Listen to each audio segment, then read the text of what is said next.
desenvolvimento. Né? Quais são os transtornos globais de desenvolvimento? Se a gente pegar o CID-10, Código de Internacional da Doença, na letra F você vai ter todos os transtornos. Tá? São mais de 70. Estou pontuando alguns aqui.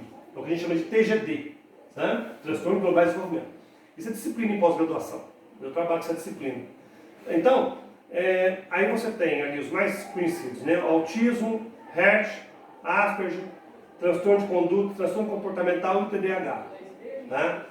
O TDAH, ele tem que ter uma habilidade muito grande para que pessoas que for falar isso aí, pelo seguinte, porque o TDAH, ele se manifesta entre a 3ª e a 7ª semana do desenvolvimento do feto.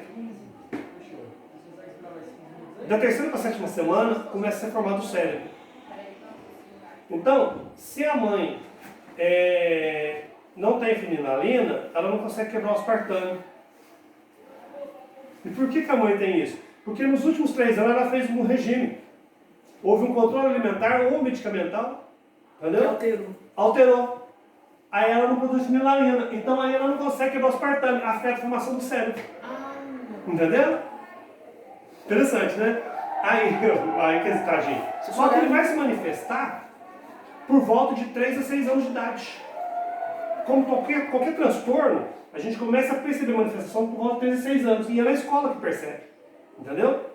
Aí você tem que ir para neurologista, você tem tomografia cerebral, tem que ter neuropedagogo, psicopedagogo, psicólogo, psiquiatra, uma equipe multidisciplinar para poder fazer um diagnóstico. Eu não gosto de diagnóstico de um profissional, tá? Então, como neuropedagogo, eu gosto sempre de uma equipe multidisciplinar. Fica muito caro isso aí. Ora, entendido isso aí, quer dizer, o que é o TDAH ali? Muitas vezes a criança tem o TDAH, né, que é o transtorno do déficit de atenção e a hiperatividade. Então ela tem um transtorno, não é uma doença. Tá? Se não é uma doença, pode caminhar com uma síndrome, né, porque síndrome não é doença, certo? Então, e se ele é transtorno, ele vai estar no campo de aprendizagem. Tá? Toda vez que você vê um médico falando, né, da criança com TDAH, ele não usa a palavra transtorno. Tá? O médico usa a palavra déficit, que está no campo da saúde.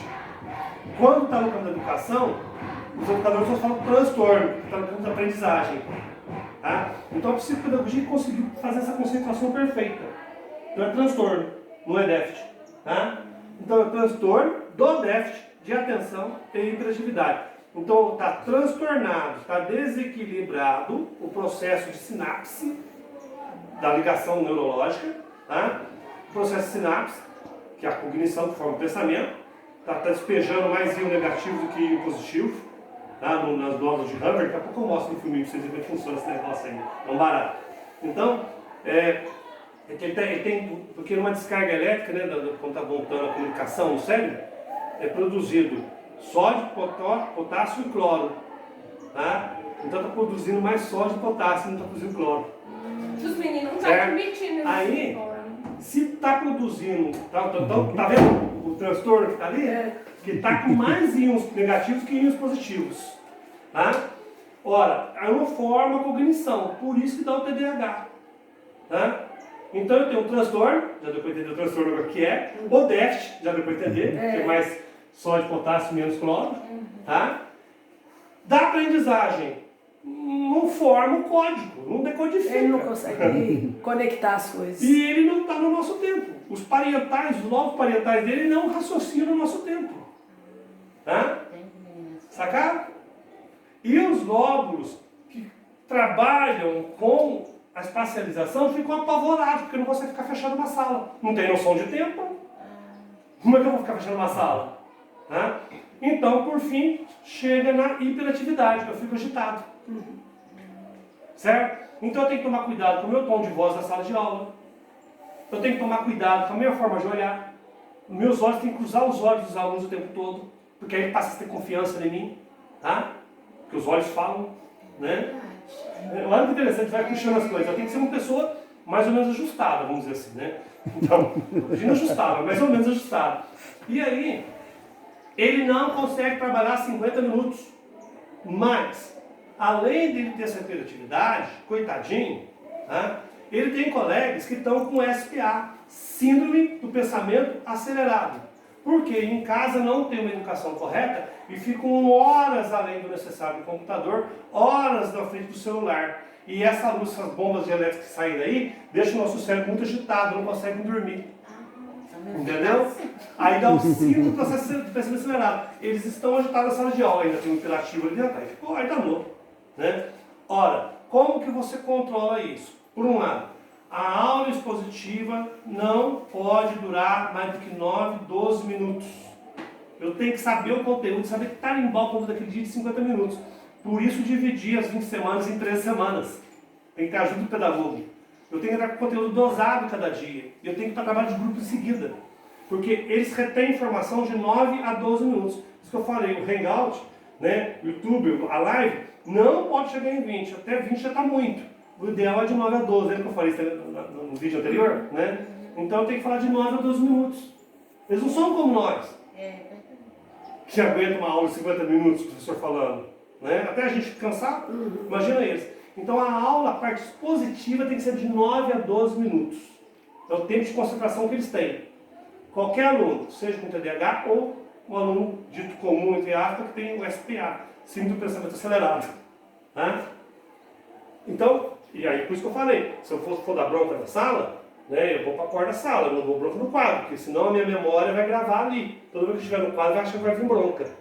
O tom da voz da bronca é diferente, não é nem aos berros, é falado sério, com autoridade. Né? Então tem que ter essas posturas assim calcular.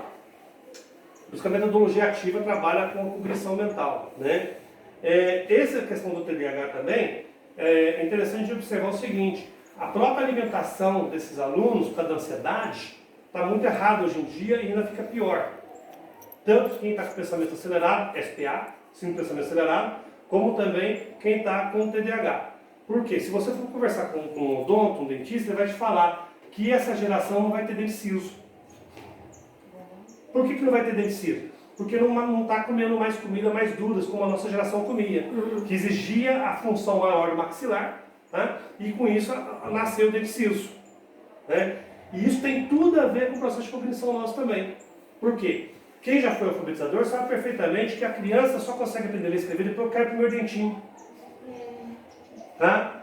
Porque a arcada dentária está montada, portanto, a caixa craniana está na posição correta e os lobos estão sendo montados certinho. Então aí, aquela massa dura do cérebro já começou a amadurecer e consegue fazer as ligações dos dois lados na linguagem oral e escrita. Entendeu? E os lobos parietais já têm noção de espaço e tempo, portanto, ela consegue já localizar o corpo dela e localizar o corpo do outro. A hora que ela consegue isso, ela aprende a ler e escrever. Então não tem que cair o primeiro dentinho. Olha que interessante. Tá? É muito louco o negócio, né? Então, a gente tem que estar, por isso que a gente tem que estar sempre informado, né, com essas coisas, sabe? Então, em linhas gerais, o TDAH é isso aí. Como é que você consegue controlar um TDAH na sala de aula, né? Não prendendo ele 50 minutos na sala. Tem que ter um acordo com a direção da escola. Tá? Tem um acordo com a sala de aula. Por isso, quando a gente vai trabalhar em grupo, quem estiver vendo esse vídeo precisa ver o outro vídeo anterior de como é que trabalha em grupo, metodologia ativa. O coordenador do grupo negocia, ele faz a mediação. Aí a gente tem que começar a estudar como é que é a educação de resolução de problemas. Está chegando na pedagogia de resolução de problemas, onde tem um mediador, um professor que media o conflito e um aluno que media o conflito. Tá? E não deixa mais ter esse choque que está tendo dentro das escolas de violência. Não é pondo polícia dentro da escola que eu vou controlar a disciplina. Tá? É pelo diálogo, é o contrário, pela mediação. Com isso, o aluno que tem TDAH, ele quando começa a trabalhar mais em casa, na internet, ele produz muito mais. E ele vai dar trabalho para nós. Que jeito? Não mais com disciplina na sala, mas ele vai dar trabalho para a gente e vai adiantar muito a matéria dele. Porque o tempo dele, o espaço dele é diferente do outro aluno dito normal, mas que tem SPA também, e que não vai ficar 50 minutos preso na sala. Então, a gente está numa quarta revolução tecnológica, quarta revolução industrial, que é tecnológica, tá? A educação está na terceira revolução industrial, terceira revolução educacional. A educação não acompanhou a revolução industrial que teve, a primeira industrial, a segunda industrial, a terceira, estamos na quarta, que é tecnológica. A educação está na terceira. Nessa terceira, ela está na fase de transição entre a sala de aula tradicional com a sala de aula tecnológica. Aonde as aulas, inclusive, aí tem um negócio da medo na gente, tá? Mas se a gente vai profissionalizado, não pega a gente fácil. É onde muito sistema educacional passa a ser semipresencial. Aí já é uma outra discussão, um outro vídeo, uma outra aula, uma outra coisa maior, tá? Mas a gente tem que estar plugado nisso aí. Tá hoje, Mas não substitui. A máquina, a inteligência artificial, não vai e não consegue substituir o afeto. Por isso a pedagogia do olhar. Aí consegue, tá?